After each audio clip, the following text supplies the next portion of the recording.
Saya mau ingatkan, karena kita bicara amal niat, amal niat. Saya pernah bahas di sini untuk para santri,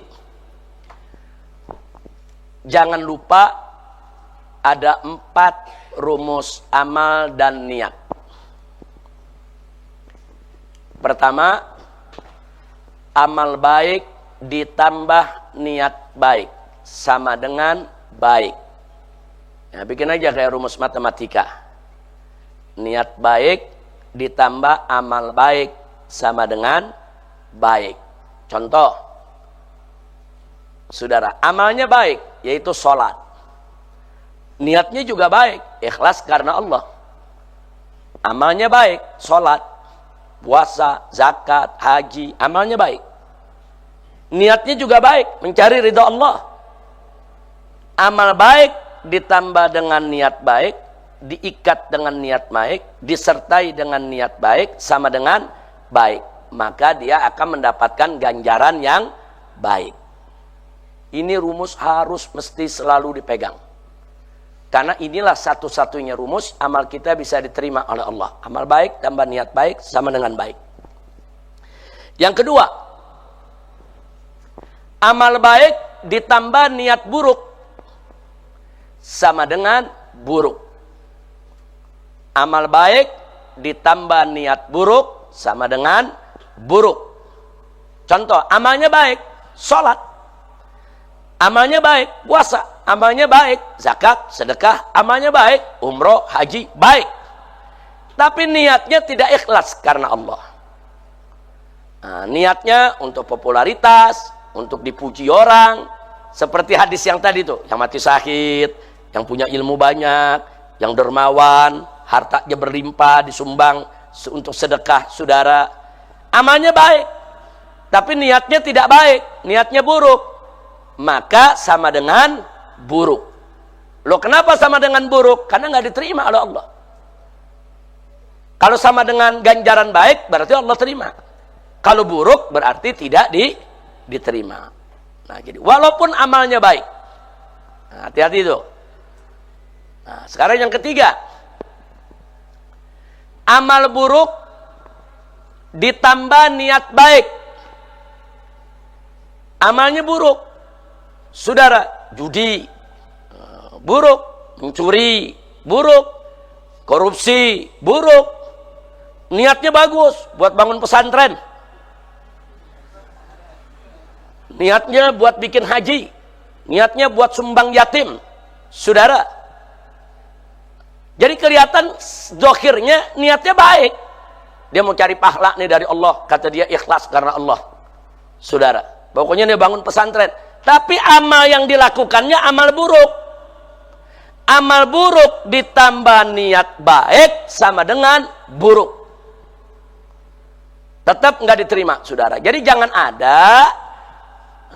ada orang bermaksiat ditegur. Apa dia bilang? Yang penting kan niatnya baik. Ada gak yang suka ngomong begitu? Yang penting kan niatnya baik. Nggak bisa, saudara. Nggak bisa. Kalau amalnya sudah jelek, nggak cerita niat. Dalam hal apapun, saudara. Baik itu dalam hal urusan ibadat, muamalat, bahkan dalam politik sekalipun. Nah, ini di politik ini paling sering nih dijadikan alasan.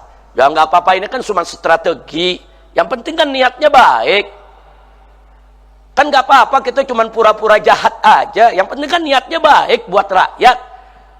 Nggak bisa, amal buruk nggak bisa menjadi baik dengan niat baik. Amal buruk tetap menjadi buruk apapun niatnya, ya kawan. Nah, makanya dalam Islam, saudara, baik dalam kita berpolitik atau kita bermuamalat, saudara, nggak boleh tabrirul wasilah atau tabrirul wasail. Nggak boleh kita menghalalkan segala cara. Kira-kira jelas tidak? Nah, jadi jangan niat itu dijadikan alasan untuk menghalalkan amal cara kita. Nggak bisa. Oh, niatnya baik, jadi langkah kita nggak apa-apa. Kita mau jahat, mau ini, mau itu. Nggak bisa, saudara. Mau korupsi, mau bunuh orang, mau langgar HAM, langgar aturan. Yang penting niatnya baik. Nggak bisa. Amal buruk, saudara, walaupun niatnya baik, hasilnya buruk. Kira-kira jelas tidak?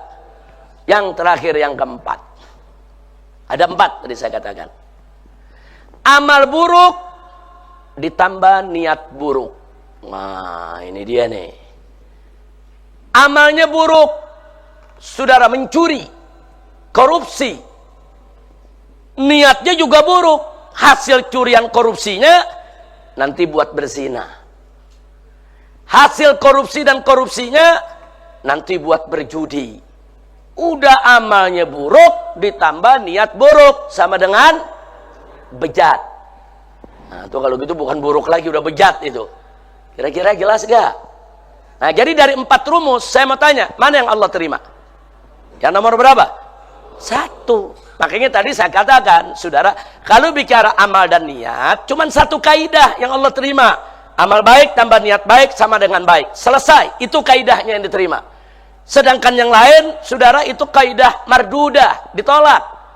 Nah, jadi tolong sekali lagi, rumus tersebut kita hafal, kita hayati, kita pahami, dan kita amalkan, saudara. Jadi berusahalah selalu untuk beramal baik dengan niat yang baik. Jangan sekali-kali beramal buruk dengan pura-pura niat baik, nggak bisa. Amalnya buruk, terus alasannya ini kan niatnya baik, ini niatnya bagus. Nggak bisa. Niat baik nggak bisa untuk menghalalkan yang haram, ya ikhwah. Nah, kira-kira jelas tidak? Paham? Alhamdulillahirabbil alamin.